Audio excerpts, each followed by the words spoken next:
Good morning. ये हमारी BSc part 2 organic chemistry की क्लास है। कार्बोक्सिलिक एसिड से हम पढ़ रहे हैं एसिड डेरिवेटिव्स। एसिड डेरिवेटिव्स में अब तक हमने फिनिश किया nomenclature of acid derivatives, then acid halides we have finished. पिछली टर्न पे हमने एसिड अमाइड्स शुरू किए थे। एसिड अमाइड्स का नॉमेनक्लेचर मैंने वापस आपको डिटेल में बताया। उसके बाद methods of preparation, then their physical properties.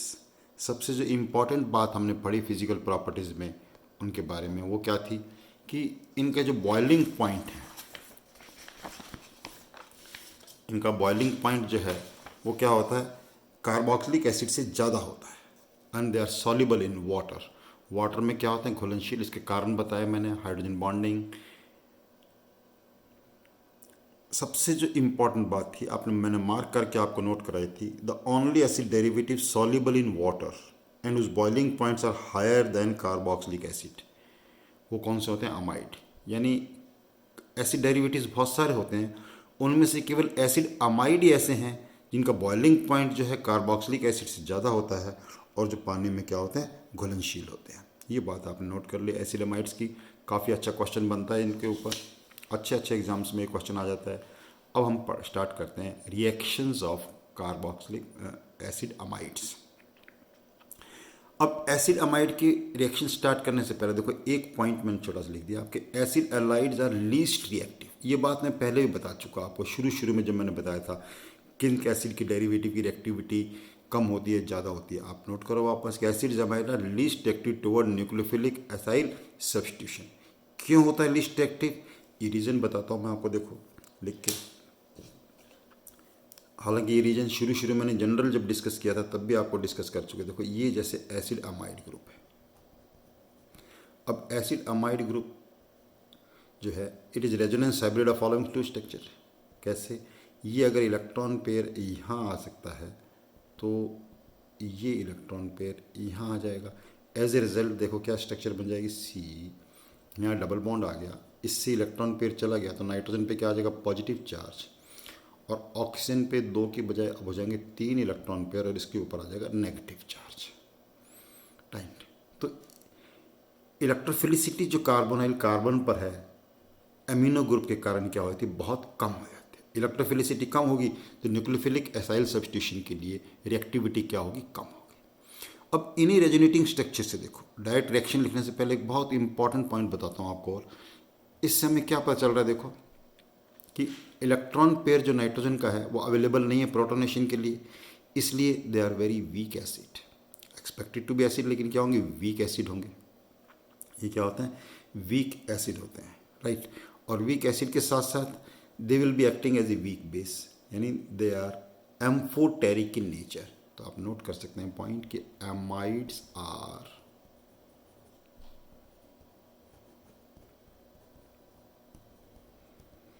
Amphoteric in nature. Amides क्या है, एम्फोटेरिक नेचर के। वाई एम्फोटेरिक आपको पता चल रहा है, बिकॉज नाइट्रोजन पेयर जो है अवेलेबल नहीं है प्रोटोनेशन के लिए। यानी एम्फोटेरिक का मतलब क्या होता है, ये वीक एसिड है, दैट इज लिख लो, दैट इज ये वीक एसिड है एंड वीक बेस। यानी ये दुर्बल अम्ल और दुर्बल क्षार दोनों की तरह व्यवहार करते हैं। इसको क्या बोलते हैं, एम्फोटेरिक। और इसका आंसर भी इन रेजोनेटिंग स्ट्रक्चर से मिल रहा है कि नाइट्रोजन पर इलेक्ट्रॉन पेयर अवेलेबल नहीं है प्रोटोनेशन के लिए, इसलिए क्या होगे, दे आर वीक एसिड। और क्योंकि अब इस पॉजिटिव चार्ज आने के कारण it can give its proton, ये अपना प्रोटॉन दे सकता है, इसलिए क्या है, वीक बेस है। ओके, अब इन दोनों के एविडेंस में एक एक रिएक्शन लिख के बताता हूँ। वीक एसिड है तो वीक एसिड का एग्जांपल कैसे प्रूव करते हैं, एविडेंस क्या प्रमाण दे रहे हैं, देखो ये वीक एविडेंस है। वीक एसिड के कारण ये HCl से रिएक्शन करेगा और HCl से रिएक्शन करके क्या बना लेगा, सॉल्ट बना लेगा। क्या बना लेगा, सॉल्ट।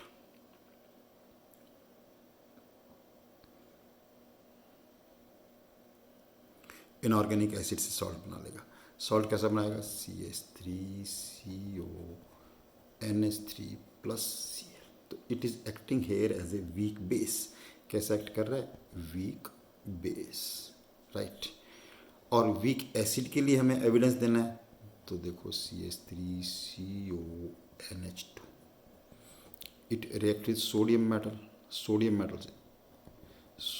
मेटल से रिएक्शन करेगा तो हाइड्रोजन लिबरेट हो जाएगा, CH3CONHNA plus hydrogen gas is evolve, sodium acetamide. ये जो चीज़ बन गई क्या बन गई, सोडियम एसिटामाइड। इसका नाम क्या हो जाएगा, एसिटामाइड हाइड्रोजन क्लोराइड, जो कि क्या है, सॉल्ट है। तो ये दोनों पॉइंट बिफोर रिएक्शंस बहुत ही इंपॉर्टेंट थे कि सबसे पहली बात तो थी लीस्ट रिएक्टिव में जितने भी एसिड डेरिवेटिव होते हैं उसमें लीस्ट रिएक्टिव, उसका कारण बताया। इन्हीं रेजोनेटिंग स्ट्रक्चर से हमें क्या पता चल गया कि they act as a weak acid as well as weak base. इसका मतलब है कि एम्फोटेरिक नेचर के होते हैं। अब हम इसकी रिएक्शंस के कुछ एग्जांपल्स लेते हैं। पहला रिएक्शन हम पढ़ते हैं इसका, हाइड्रोलिसिस। पहला रिएक्शन कौन सा पढ़ते हैं, हाइड्रोलिसिस। देखो हाइड्रोलिसिस रिएक्शन में आपको जनरल में एक्सप्लेन कर चुका कि किसी भी एसिड डेरिवेटिव को हम कार्बोक्सिलिक एसिड से बना सकते हैं और किसी भी एसिड डेरिवेटिव का हाइड्रोलिसिस करने पर वो किस में कन्वर्ट हो जाते हैं, कार्बोक्सिलिक एसिड में बदल जाते हैं। तो इस रिएक्शन को तो बहुत इजी रिएक्शन मानेंगे। जनरल में आपको याद है कोई भी एसिड है, जैसे हम यहाँ बात करें अमाइड्स, तो अमाइड का एसिड की प्रेजेंस में हाइड्रोलिसिस करें या एल्कली की प्रेजेंस में हाइड्रोलिसिस करें, ये क्या बन जाएंगे, कार्बोक्सिलिक एसिड। बाय प्रोडक्ट हो जाएगा अमोनियम क्लोराइड। अगर हम एल्कली की प्रेजेंस में हाइड्रोलिसिस करते हैं again they will form acid, और क्योंकि एल्कली है तो एसिड से रिएक्शन करके क्या बना लेंगे, सोडियम सॉल्ट बना लेंगे। एसिड के क्या बन जाएंगे, सोडियम सॉल्ट, राइट। तो हाइड्रोलिसिस। नंबर 2 रिएक्शन देखिए, नेक्स्ट एग्जाम्पल आप देखो, डिहाइड्रेशन। इंपॉर्टेंट एग्जाम्पल है dehydration of carboxylic acid. Dehydration के लिए हम किससे रिएक्शन कराते हैं, डिहाइड्रेशन निर्जलीकरण। डिहाइड्रेशन का मतलब रिएक्शन विद P2O5। P2O5 से रिएक्शन करने पर ये क्या बनाते हैं, साइनाइड्स बनाते हैं। P2O5 से रिएक्शन करने पर क्या बनाते हैं, साइनाइड्स बनाते हैं। जैसे एग्जांपल लिखा हमने RC⋯O NH2। P2O5 is a very good dehydrating reagent. P2O5 कैसा है, निर्जलीकारक पदार्थ है। इसमें से वाटर मॉलिक्यूल रिमूव हो जाएगा और वाटर मॉलिक्यूल रिमूव होके ये किस में कन्वर्ट हो जाएंगे, वाटर मॉलिक्यूल रिमूव होके they will convert into cyanide. तो they will form cyanide plus water. हालांकि पूरा इसको बताएं तो उसकी जरूरत नहीं है। वाटर मॉलिक्यूल और P2O5 से रिएक्शन करके क्या बन जाता है, फास्फोरिक एसिड बन जाता है। उस प्रकार से मैं रिएक्शन बताता हूँ, लेकिन इजी ये रहती है अपने लिए, साइनाइड्स बन गए, है ना। जैसे एग्जांपल इसको बैलेंस करके बताता हूँ, क्योंकि वाटर मॉलिक्यूल जो है वो फास्फोरस पेंटॉक्साइड से रिएक्शन करके क्या बना लेगा, हाइड्रोलिसिस हो जाएगा और क्या बना लेगा, फास्फोरिक एसिड। तो उस हिसाब से अगर हमें रिएक्शन लिखेंगे तो इसको क्या लिख देंगे, RCONH2 प्लस P2O5। अब यहाँ प्लस लिख दिया। हालांकि ऑर्गेनिक रिएक्शन में बैलेंस की जरूरत नहीं होती है, तो इसके अंदर क्या बनाना पड़ेगा हमें, H3PO4 बनाना है। तो H3PO4 बनाने के लिए हमें, चलो पहले साइनाइड लिखता हूँ, इसका प्रोडक्ट बन जाएगा साइनाइड प्लस H3PO4। H3 आ गया 3, तो अपने को इसको ले लो 3 ले लिया, तो 3 ही क्या बन जाएंगे हमारे पास, साइनाइड बन जाएंगे। P2 है, H3PO4 2 फास्फोरिक, ऐसे बन जाएंगे। इस रिएक्शन में ऐसे इसके लिखने की इतनी ज़्यादा जरूरत नहीं है, लेकिन ये रिएक्शन आपको आनी चाहिए कि डिहाइड्रेशन होके क्या बन जाते हैं, ये साइनाइड्स बनाते हैं। एग्जाम्पल लिखता हूँ, जैसे एग्जाम्पल में कोई प्रॉब्लम नहीं है आपको, आप कोई भी एग्जाम्पल लिख सकते हो। 3 एसिटामाइड विद P2O5। अब कुछ करना ही नहीं हमें, 3 मिथाइल साइनाइड 2H3PO4। ये क्या हो जाएगा, इसका आंसर हो गया।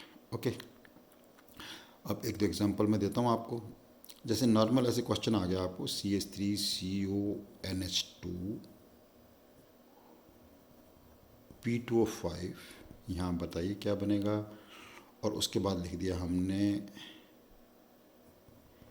कंप्लीट हाइड्रोलिसिस, तो यहाँ पे क्या प्रोडक्ट बनेगा। तो ये आपको आंसर आना चाहिए था। देखो मैं बताता हूँ, आपने सोच लिया होगा इसका आंसर। देखो अमाइड है, PTO5 आया तो आप समझ ले क्या बनेगा, साइनाइड। तो यहाँ पे आंसर क्या हो जाएगा इसका, cyanide is the product form. Cyanide का हाइड्रोलिसिस करते हैं, आपको पता है साइनाइड का हाइड्रोलिसिस करेंगे, पार्शियल हाइड्रोलिसिस तो अमाइड ही बनते हैं, लेकिन कंप्लीट हाइड्रोलिसिस कर देंगे, कंप्लीट हाइड्रोलिसिस। और जब मेंशन नहीं है कंप्लीट या पार्शियल मेंशन नहीं है, इसका मतलब हम कंप्लीट हाइड्रोलिसिस की ही बात कर रहे हैं। तो इसका आंसर क्या बन जाएगा, कार्बोक्सिलिक एसिड। तो एक प्रकार से कन्वर्जन भी हो गया, cyanide amide into carboxylic acids. Amide into carboxylic acid के लिए हम दूसरा क्या कर सकते हैं, हाइड्रोलिसिस भी कर सकते हैं। ओके, नेक्स्ट रिएक्शन लेते हैं, पेज चेंज करता हूँ मैं आप एक मिनट के लिए।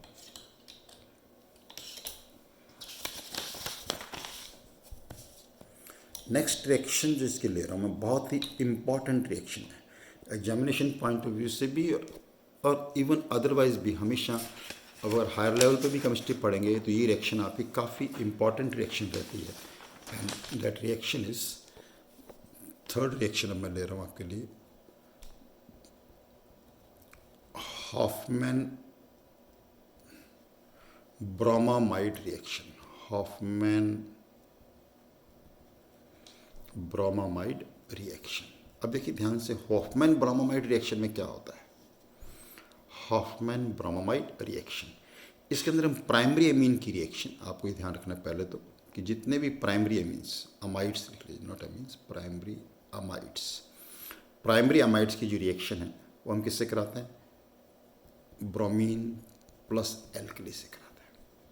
प्राइमरी एमीन के नेम रिएक्शन को हमेशा ऐसे ध्यान रखना कि पहले रिएक्शन किससे कराते हैं, कि प्राइमरी अमाइड्स जो हैं उनकी रिएक्शन हम ब्रोमीन और एल्कली से कराते हैं, और ऐसा करने पर जो प्रोडक्ट बनते हैं अमाइड्स से क्या बन जाते हैं, प्राइमरी एमीन्स।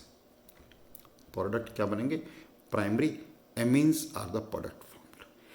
अब देखो इसका मतलब क्या हुआ, अमाइड्स, अमाइड में कौन सा ग्रुप होता है, C double bond O NH2। Amine में कौन सा ग्रुप होगा, NH2। एक प्रकार से एक कार्बन कम हो गया इस रिएक्शन। तो इस रिएक्शन को हम एलिमिनेशन ऑफ कार्बोनाइल ग्रुप भी कह सकते हैं कभी कभी, डिसेंडिंग ऑफ सीरीज। जैसे असेंडिंग ऑफ सीरीज का मैंने एक रूल बताया था आपको, असेंडिंग ऑफ सीरीज का मतलब सीरीज में एक कार्बन बढ़ाना। सीरीज में एक कार्बन बढ़ाने के लिए हमेशा हम साइनाइड इंट्रोड्यूस करते हैं। सीरीज में कम करने के लिए क्या यूज़ करते हैं, डीकार्बोक्सिलेशन यूज़ करते हैं, या एक दूसरा तरीका होता है amides. Hoffmann bromide reaction descending of series के लिए यूज़ किया जाता है। तो पहले इस रिएक्शन को लिख के देखते हैं, देखो क्या होता है इसके अंदर। अमाइड की रिएक्शन कराएं ब्रोमीन से और एल्कली लिया हमने, तो प्रोडक्ट क्या बनेगा, primary amine. Primary amine will be RNH2, ध्यान रखो। Br2 है, देखो Br2 लिखा आपने, Br2, तो Br2 से क्या बन जाएंगे, 2KBr प्रोडक्ट बन जाएगा, by product will be 2KBr plus potassium carbonate plus water.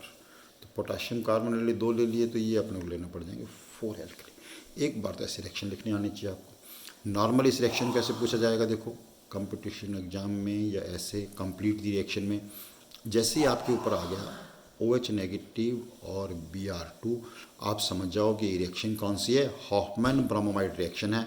और हॉफमैन ब्रोमामाइड रिएक्शन से प्रोडक्ट क्या बनने वाला है, इससे प्राइमरी एमीन प्रोडक्ट बनेंगे। Okay, primary amines are the product form. Example कोई भी लिख दो, R चेंज करना होता है उससे कोई फ़र्क नहीं पड़ता। जैसे मान लो हमने लिख दिया प्राइमरी अमाइड CH3CONH2 और CONH2 का रिएक्शन कराया Br2 एल्कली से, आप बना दोगे प्राइमरी अमीन CH3NH2। R कोई भी चेंज करते जाओ, इससे कोई फ़र्क इसके अंदर नहीं पड़ता। अब सबसे जो इम्पॉर्टेंट क्वेश्चन इसका होता है कि इसके अंदर इंटरमीडिएट बनता है N ब्रोमोअमाइड, है ना, N ब्रोमोमाइड। इसीलिए इस रिएक्शन का नाम क्या बोलते हैं, ब्रोमोमाइड रिएक्शन। इसीलिए इसका नाम क्या हुआ, ब्रोमोमाइड रिएक्शन। तो इस रिएक्शन का थोड़ा सा मैं आपको मैकेनिज्म बताता हूँ ब्रीफ में। आपको इतना रिएक्शन आने से ही काम चल जाएगा वैसे, लेकिन फिर भी मैकेनिज्म इसका जरूरी। देखो बहुत ही इंटरेस्टिंग मैकेनिज्म है इसका, और वो इंटरेस्टिंग मैकेनिज्म मैं अभी आपको बताता हूँ। देखो क्या होता है कि जो अमाइड है, आप बहुत ध्यान से देखिएगा इसको, स्टेप सारे अमाइड। इस अमाइड की रिएक्शन हम करेंगे Br2NaOH या KOH, इससे कोई फ़र्क नहीं पड़ता, Br2NaOH है या KOH है, that doesn't matter.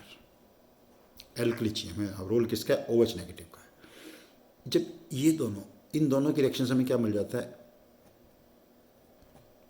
NaOBr, sodium hypobromide. और इससे क्या होगा,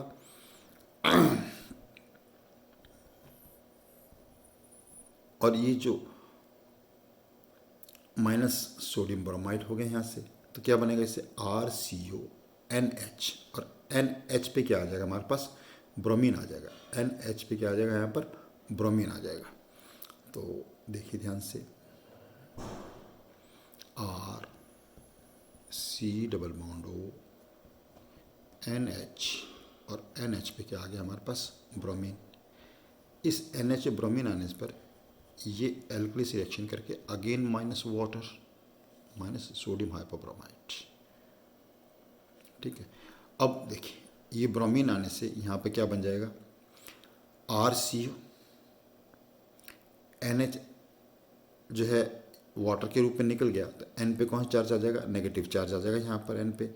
और क्योंकि ये अपना प्रोटॉन लेके निकला यहाँ से, it has taken it's proton, और ये Br आ जाएगा। तो आंसर क्या बन जाएगा इस पर, RC double bond O NBr, NBr, ये देखो इस प्रकार से H गया। तो H जाने का मतलब यहाँ पर एक इलेक्ट्रॉन पेयर रह गया, एक इलेक्ट्रॉन पेयर यहाँ रह गया N, और ये आ गया Br। अब देखो ध्यान से, S 2 2 4 5, नाइट्रोजन पे कौन सा चार्ज आ गया यहाँ पर, नेगेटिव चार्ज आ गया। नाइट्रोजन पे कौन सा चार्ज आ गया, नेगेटिव। अब ये जो चीज़ बन गई, देखो ये जो चीज़ बन गई, इसे हम क्या बोलेंगे, N bromamide anion, N bromamide anion, N bromamide anion बन गया। अब N ब्रोमामाइड एनायन जो ये चीज़ बन गई है, N bromamide anion, N bromamide anion में क्या होगा, देखिए ये की स्टेप है इस रिएक्शन का। ब्रोमीन अपना इलेक्ट्रॉन पेयर ले लेगा यहाँ पर, और ये एल्काइल ग्रुप अपने इलेक्ट्रॉन पेयर के साथ यहाँ पे आ जाएगा। ठीक है, loss of bromine and migration of R is concerted, मतलब ये एक साथ होता है। हम इसको बिल्कुल, कंसर्टेड का मतलब क्या हुआ, ये ब्रोमीन का जाना और इस एल्काइल ग्रुप का यहाँ पे माइग्रेट करना, इट टेक्स प्लेस साइमल्टेनियसली, एक साथ होता है। और इसके रिजल्ट क्या बन जाएगा, O, देखो O पे क्या लगा हुआ था, C, और C पे क्या लगा हुआ था हमारे पास N, और N पे आ गया R। देखो C से गया था R, तो इस पर है पॉजिटिव चार्ज, इसके ऊपर आ गया है एक R, और इसके ऊपर नेगेटिव चार्ज पहले का ही था, तो ये ऐसे आइसोसाइनेट बन गया। ये जो चीज़ है ये क्या बन गया हमारे पास, O डबल बॉन्ड C, ये इलेक्ट्रॉन पेयर अगर यहाँ आ जाता है, double bond NR, it will be O double bond C double bond NR। जब इसका हम हाइड्रोलिसिस करते हैं, इसका हाइड्रोलिसिस जब करेंगे तो प्रोडक्ट क्या बन जाएगा, O डबल बॉन्ड C, यहाँ पे आ जाएगा OH, यहाँ आ जाएगा NH, और यहाँ R था ही। इस पे इलेक्ट्रॉन पेयर था, O पे भी 2 इलेक्ट्रॉन पेयर थे। अब देखिए ध्यान से, ये इलेक्ट्रॉन पेयर यहाँ ले लेगा, और ये इलेक्ट्रॉन पेयर यहाँ आ जाएगा, तो एज एच प्रोटॉन यहाँ शिफ्ट हो जाएगा, और ये बन जाएगा कार्बन डाइऑक्साइड। तो इससे जो बाय प्रोडक्ट बन जाएगा, प्रोडक्ट क्या बन जाएगा हमारा, प्राइमरी एमीन की प्रोडक्ट बन गया, प्लस कार्बन डाइऑक्साइड। ये इसका मैकेनिज्म है। आप अच्छी तरह सारे स्टेप्स देखिए ध्यान से, इसके सारे स्टेप्स बहुत ही ध्यान से देखिए। पहले स्टेप में क्या हो रहा है हमारे पास, एक्चुअली रोल किसका होता है, OH नेगेटिव का रोल है। OH नेगेटिव ने क्या किया यहाँ से, मैंने शुरू में बताया था एम्फोटेरिक के नीचे इसके पॉजिटिव चार्ज रहता है, वो OH नेगेटिव ने इसका H ले लिया, और H ले के यहाँ पे क्या आ गया हमारे पास, Br आ गया। यहाँ पे क्या आ गया हमारे पास, Br आ गया। ठीक है, और ओके, और उसके बाद फिर सारे स्टेप्स आपको मैं एक्सप्लेन कर ही चुका हूँ बिल्कुल ढंग से। तो ये हो गया mechanism of Hoffmann bromamide reaction. Okay, next reaction बताता हूँ। नेक्स्ट रिएक्शन आपको आती है NH2 ग्रुप की रिएक्शन है, क्योंकि reaction with nitrous acid, reaction with nitrous acid HNO2 reaction. अब ये अमाइड है, देखो RCONH2, नाइट्रस एसिड से जब भी रिएक्शन करते हैं हम ऐसे लिखते हैं नाइट्रिक एसिड, कितनी बार बता चुका हूँ मैं, नाइट्रस एसिड। और नाइट्रस एसिड का मतलब होता है, हम डायरेक्ट कभी लेते नहीं हैं, सोडियम नाइट्राइट प्लस HCl लेते हैं, टेम्परेचर क्या रखना होता है, कम।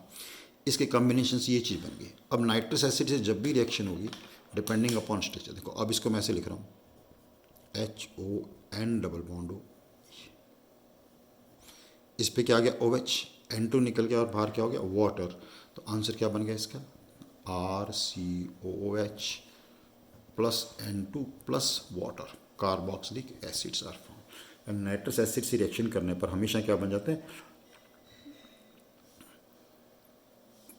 कार्बोक्सिलिक एसिड्स बन जाते हैं। NH2 ग्रुप की रिएक्शन, जैसे अल्कोहल बनाने में पड़ा अपना प्राइमरी अमीन की रिएक्शन अगर नाइट्रस एसिड से कराएं तो क्या बन जाता है ऑयल, यानी NH2 ग्रुप। आपके ध्यान रखने की बात यह है कि नाइट्रस एसिड से जब NH2 की रिएक्शन कराते हैं, दैट इज NH2 ग्रुप, इसकी रिएक्शन जब हम HNO2 से कराएंगे तो इसकी जगह कौन सा ग्रुप आ जाता है OH। ये समझ आना चाहिए, आप कहीं भी आ जाए NH2 यहाँ माइड में आ गया तो बिल्कुल इसी प्रकार से इसकी रिएक्शन होगी। ठीक है, और रिएक्शन बताता हूँ एक, नेक्स्ट रिएक्शन देखो इसकी, रिडक्शन।